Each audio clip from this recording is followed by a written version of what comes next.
시청자 여러분 안녕하십니까? BOA 모닝뉴스 시작합니다. 미국 재무부가 바이든 행정부 들어 처음으로 북한 내 인권 유린에 연루된 개인과 기관들을 경제 제재 대상에 추가로 올린 것은 당연한 일이지만 그에 따른 효과는 제한적일 것이라고 미국 내 전문가들이 평가했습니다. 하지만 미국의 대북 정책 우선순위에 인권이 있다는 것을 분명히 보여줬다는 평가도 나옵니다. 첫 소식 김영교 기자의 보도입니다. 미국 재무부가 세계 인권의 날인 10일 리영길 국방상과 중앙검찰소 등 북한과 중국, 방글라데시, 미얀마 등의 개인 15명과 단체 10곳에 대한 인권 제재 결정을 발표했습니다. 앤서니 루제로 전 백악관 국가안보회의 북한 담당 국장은 심각한 인권 유린을 자행한 개인과 기관에 경제 제재를 부과하고 여기에 북한이 포함된 건 놀라운 일이 아니라고 말했습니다. 루제로 전 국장은 북한 내 인권 침해 상황이 그만큼 끔찍하기 때문이라면서 북한의 해외 불법 노동자들이 북한의 대량 살상무기 활동에 자금을 대고 있는 상황에서 북한 노동자들의 불법 취업을 알선한 중국 기업과 개인을 제재 대상에 올린 것도 긍정적이라고 평가했습니다. 그러나 제재 대상 추가에 따른 효과는 크지 않을 것이라고 지적했습니다.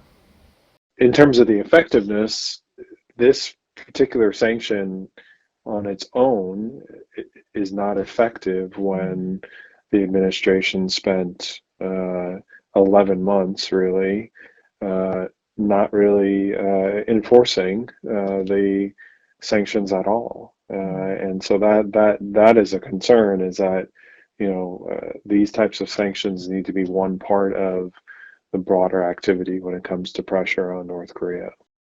코리아 소사이어티 선임연구원이었던 뉴욕 컬럼비아대의 스티븐 로포 교수는 이번 제재 조치에는 계속 북한 정권과 관여하며 대화할 의향을 밝혀왔지만 미사일 시험에 전념하며 상황 진전의 의지를 보이지 않는 북한에 대한 바이든 행정부의 좌절감도 반영돼 있는 것으로 분석했습니다.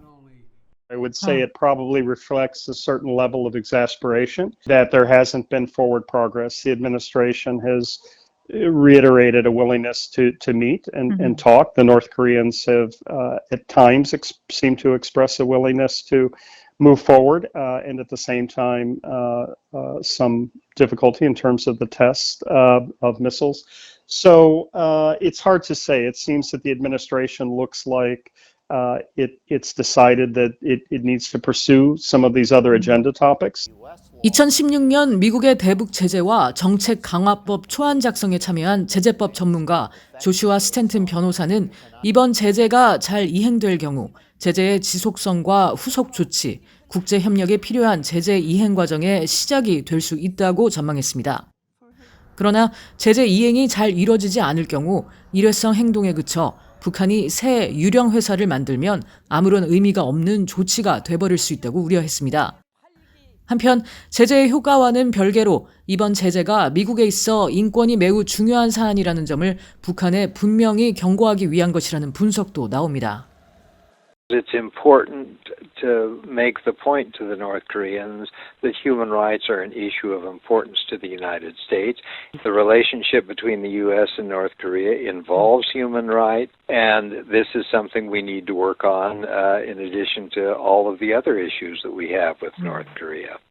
게리 세이모어 전 백악관 대량 살상무기 조종관은 북한이 이번 제재가 미국의 적대 정책을 보여준다고 주장하며 대화에 나오지 않겠다는 이유로 될 가능성은 있겠지만 북한이 애초에 대화에 나설 의지가 있었다는 증거는 어디에도 없다고 말했습니다. BOA 뉴스 김양교입니다. 미국 재무부가 바이든 행정부 들어 처음으로 북한 내 인권 유린에 연루된 개인과 기관들에 대해 추가로 경제 제재를 부과하고 또 앞서서는 북한 핵 미사일 공격에 대응하기 위한 새 전략 기획 지침을 승인했지만 북한은 사실상 거의 반응을 보이지 않고 있습니다. 전문가들은 향후 강경한 대응을 준비하는 일종의 숨고르기 측면이 있다면서 선전 또 선동 효과를 극대화하기 위한 의도된 행동으로 분석했습니다. 조상진 기자의 보도입니다. 미국 바이든 행정부가 심각한 북한의 인권 침해 책임자와 기관들을 대북 제재 대상에 최근 추가하면서 북한이 그동안 민감하게 반응해온 북한의 인권 문제를 부각시켰습니다. 앞서 이달 초에는 로이드 오스틴 국방장관이 서울에서 서욱 한국국방부 장관과 미한 안보협의회를 갖고 진전된 북한의 핵과 미사일 공격에 대응하기 위한 새 전략기획 지침을 승인했습니다. 과거 북한 당국이 거칠게 반발했던 사안들이지만 북한 대외 매체가 작전계획 최신화 합의에 대해 위선적이라며 한국과 미국을 비난한 것을 제외하면 김정은 국무위원장과 북한 당국은 대미, 대남 메시지를 내놓지 않으면서 사실상 거의 반응을 보이지 않고 있습니다. 이에 대해 한국 정부 산하 국책 연구기관인 통일연구원의 홍민 연구위원은 북한이 향후 응징적 대응을 준비하는 숨고르기 국면으로 분석하면서 김 위원장이 기존 대외정책 기조를 유지하되 미국과 대치전선을 형성하고 있는 중국, 러시아와 동조하는 방식으로 앞으로 더 강경한 입장을 표명할 것으로 전망했습니다.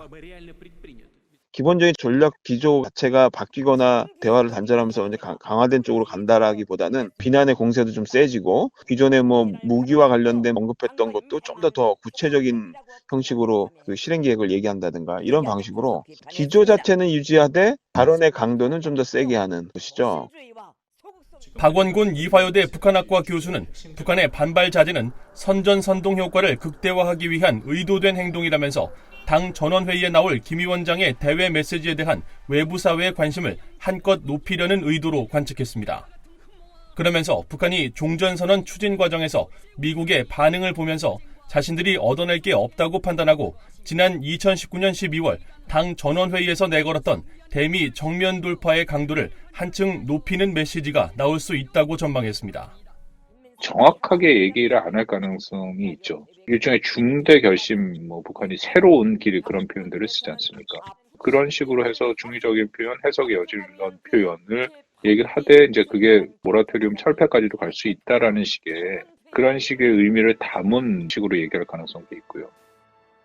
반면 통일연구원의 조한범 선임연구위원은 신종 코로나 바이러스 감염증 사태 장기화가 겹치면서 경제 위기가 날로 심각해지고 있는 북한 정권이 바이든 행정부를 상대로 초강경 대외 전략으로 선회하기는 쉽지 않을 것으로 내다봤습니다.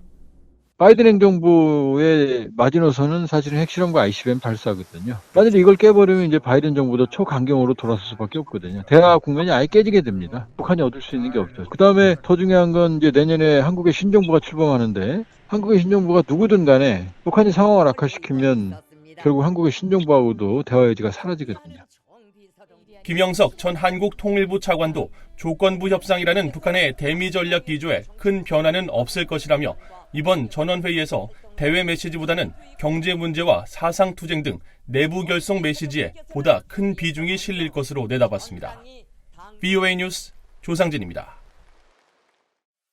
미국 정부는 북한의 핵과 미사일 위협에 대응해 확장 억제력을 더 강화해 나갈 것이라고 토니 블링컨 미국 국무장관이 밝혔습니다. 13일부터 나흘간 일정으로 동남아시아 국가들을 순방하고 있는 블링컨 장관은 14일 인도네시아 자카르타를 방문한 뒤 연설을 통해 북한 핵 문제를 언급하고 미국은 인도태평양 지역에서 갈등을 원하지 않으며 한반도 비핵화라는 궁극적 목표 달성을 위해 북한과 진지하고 지속적인 외교를 추진할 방안을 모색 중이라면서 이같이 밝혔습니다. 또 미국은 동맹 파트너 국가들과 조율되고 실용적인 접근을 통해 북한의 핵과 미사일 프로그램으로 인한 위협을 해결하고 동시에 전략 폭격기와 대륙간 탄도미사일, 미사일 방어체계 등을 지원하는 확장 억제력을 강화해 나갈 것이라고 강조했습니다.